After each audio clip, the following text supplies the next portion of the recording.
Alright, hi guys. So today is my next bump date. Technically week 8 bump date, but like I said, I'm not sure since last time. And my nose is so itchy, so if you see me like doing this, then you know why. Okay, so I'm super busy today, so I'm going to try and keep this short and sweet, but I always say that, and they're always 20 minutes long, so let's get right into it. Once again, if I look down, it's because I have notes on my phone. So to add to week 7 from last week, just because the ultrasound info was a little bit long, I remember that the days before my ultrasound I had a really bad migraine. I don't know if I mentioned that, I don't think I did, but it was horrible.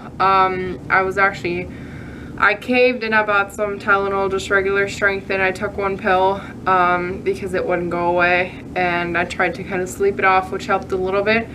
I think I have like a pinched nerve or like some muscle in my shoulder here, which is why I like usually get migraines. So yes, I think that's kind of what's been going on there. So as for week 8, so obviously ever since that ultrasound I've been really nervous about things, really picking apart my symptoms and all that stuff, just to see if everything seems to be going well, even though I know that like I could show up tomorrow at our ultrasound and there is no more heartbeat. And I know that some people still have symptoms like weeks later because the hormones are obviously still in your body. So symptoms aren't really much of a sign, but obviously I'm still trying to cling on to them. So last week Thursday, when I technically turned 8 weeks, I felt nothing. Like I woke up, and if you see this stupid fly, like I literally just killed 6 of them in the kitchen, and like 5 of them in the living room so far today, and they keep coming back, and it's insane. I don't know what's going on, but I can't wait for it to get cold so they don't no longer exist. Anyway, so on that Thursday, I woke up just kind of obviously already feeling down because of baby measuring behind so much and the bad experience and all that stuff. Just a bad feeling, I guess. And actually woke up crying, and I cried for a long time, and it was mostly because of all of that. And then also my boobs weren't as sore. I wasn't nauseous at all. Like there was nothing. I woke up and I felt fine, like just nothing going on whatsoever. And I went for a shower and stuff, and nothing happened. Like all day I was fine, and I told Matt, I was like, I don't know, I have a bad feeling about this. So then we had an appointment at our bank that evening. So we drove there, and I get out of my car and I walk into the bank, and as I walk into the bank I got so nauseous. Like awful nauseous. Like I could feel everything sitting right here ready to come out, and I'm like, oh my gosh. And it was a new bank, like we're trying to switch banks right now, so they don't have like public bathrooms. It was more of I had to ask, and somebody literally had to let me back there and then wait for me because it was the back. So yeah, I don't know, I barely made it to the bathroom, and like I didn't actually throw up, but I had a little bit of like gross spit or whatever, sorry for TMI. So that was kind of funny, because then I sat in our like hour-long appointment really nauseous, just trying to focus on my breathing to not throw up there. So yeah, that kind of like made us both laugh, because I kind of said the whole day that I didn't feel anything, and then bam, that showed up. So that was a little bit more of a confirmation. Like I said, it could mean nothing, but it made me feel a little bit better that something did happen. Even if it was no throwing up, but I was really nauseous and ready to throw up.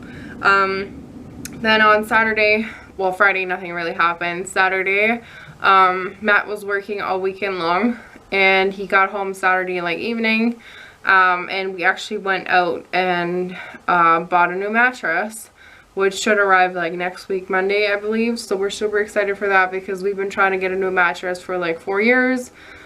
Which is part of the reason why I have back pain and neck pain, because that mattress is just awful, but we could never afford a new one. So we're super excited to get that, and hopefully it'll all work out. Okay, and then Sunday, our horses needed a new hay bale, and the hay bales are like 1,500 pounds. And usually, like lately, we've been getting help from our neighbor, who has like a bobcat, meaning that he can usually just drives over spares it up for us and throws it in the bit, like the feeder for us. But he was nowhere to be found. He didn't answer his phone, and they really needed food. So we just decided that we were going to just roll it out. And we've done that like a million times before. So we like rolled it out, which is like a lot of heart pushing, but it didn't feel like a lot, like I wasn't out of breath or anything. Like I wasn't, like I didn't feel weird or in pain or whatever. So we got that done, and I think we put their blankets on too because it was kind of cold that night and rainy. So anyway, we did that. And then that Sunday night, TMI, we had some sex. So after that I went to the bathroom like always, and I was spotting. Not like spotting, but whatever obviously came up back out was like a peachy color, like a pinkish color. This one fly just loves to sit here. How about you go somewhere else? Yeah, so it was like a peachy pinkish color, and it had me really worried, like super worried, just because of everything that was going on. I was like, yep, that's it, everything, like I'm just gonna start bleeding like crazy within an hour or two, or when I wake up or whatever.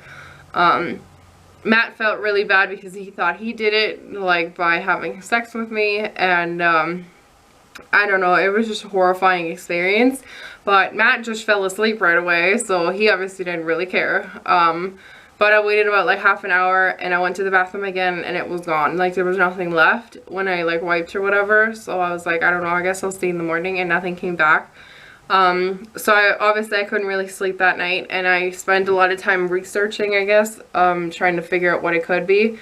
And I guess they said that if you're lifting heavy or you're doing stuff that you technically shouldn't be doing, like I was, I guess, because there's so much more blood flow and everything, I guess there could be some like blood that comes out. So even if it was like a drop or two, which makes sense because of all the fluids that happened during intercourse, it all got diluted, making it look like a peachy pink color. So maybe if we wouldn't have had intercourse and I would have went to the bathroom, I would have maybe actually seen a drop or two of blood, which I think would have been more worrisome to actually see bright red blood. So I think that's kind of what happened there. So yes, I am not doing that anymore. If they have to wait a day on our neighbor for food, they are gonna survive. But I'm not doing that anymore to risk anything. I've been fine since. On Monday I had some really bad, like I woke up and I was fine, because they say obviously if you're bleeding as or spotting or whatever is accompanied by cramping, then like there's some worry there. So on Monday I was fine. I was just kind of taking it easy, kind of like doing a bed rest day almost, like just laying around, not doing much. But Monday afternoon I just walked outside to get some fresh air, and when I stood up I felt really like, I don't know how to explain it. It was almost like you're bloated but in your uterus. Like it just felt like somebody had a brick laying on the outside but something else was pushing from the inside. Like, I don't know, it was like, it almost felt like everything was trying to expand, which I hope that's what it was. But it just felt so tight that it almost felt like there's just so much weight on my uterus. So that had me worried, especially with the spotting the day before. So I went outside and it was worse when I was standing up. So like I just did their water and I came back in and I laid back down and I kind of took it easy for the rest of the day. That was that. So yesterday I don't think there was anything too crazy, and today I don't know yet, so we'll see what happens on the last day of technically week 8, but it could just be 7 weeks and 2 days, I think. So obviously for the next upcoming week I have my ultrasound tomorrow at 3:05, I think. So yes, really anxious. I already didn't sleep much last night, so tonight will be awful. Today will be going by so slow, I have a feeling, and especially tonight with the tossing and turning, which will probably give me another migraine. Not sleeping properly, so I just can't wait for it to be tomorrow around this time, so I know that Matt's almost gonna be home and all that stuff. So I'm not gonna wait until the next bump date to update you guys, because I have my ultrasound tomorrow and my doctor's appointment finally on Monday. So that will be a whole week of Bumpdate, like symptom updates, and then 2 doctor's appointments, like doctor and ultrasound. So my video would be like 40 minutes long. So my plan right now is if I can film tomorrow, I will. If not, I'll update you guys on Friday and film something then. Either way, there should be a video up sometime on Friday to let you guys know what happened. Obviously, like, either way, I'm going to try and update you guys. If it's horrible news and there shouldn't be a heartbeat or anything, don't get mad at me if it's not up until like maybe Saturday. Obviously, it'll depend on how I'm feeling. I am trying to be prepared for the worst, as prepared as I can be, I guess. It's really hard to think about it, and I'm like, obviously I'm hoping that I just show up, and like, I don't mind being behind in weeks. I don't mind maybe measuring like smaller, as long as it grew the amount that it should have.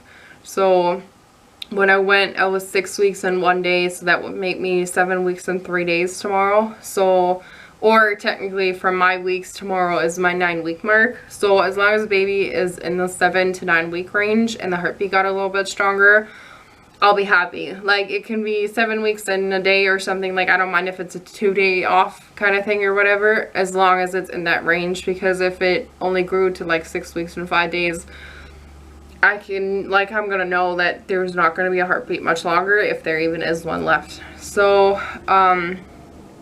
yes, that's the plan for the ultrasound.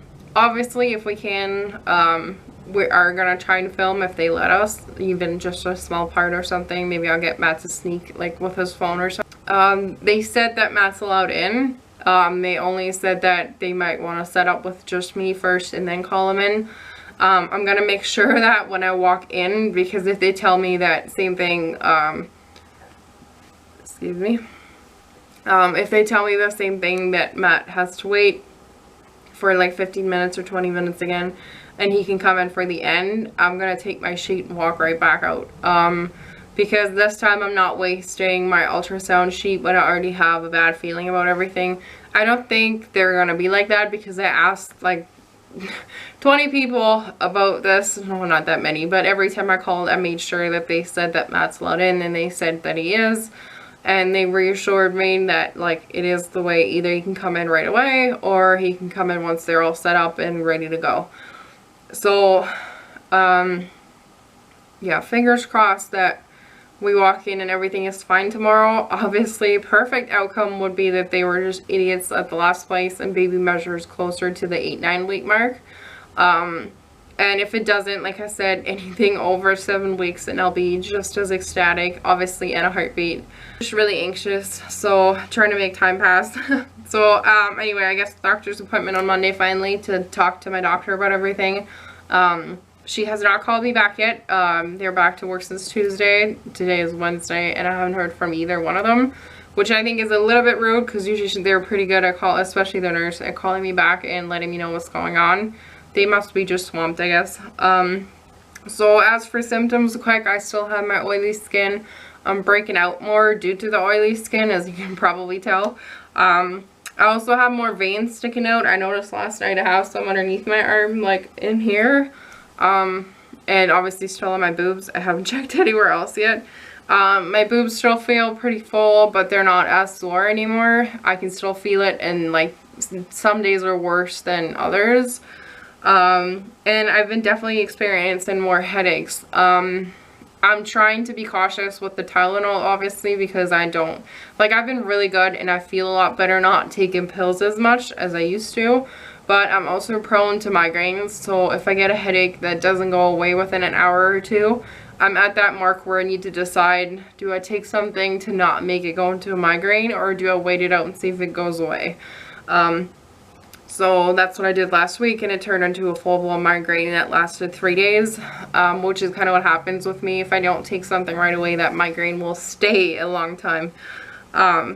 So that's it for symptoms. I think all I can think of right now. I'm too nervous and too anxious. So anyway, I'll see you guys probably on Friday to update you guys on the ultrasound. And then maybe Tuesday before my Wednesday update for the doctor's appointment info. Unless nothing big happened there, then I'll just include it on my Wednesday video. Alright, bye guys. Thanks so much for watching.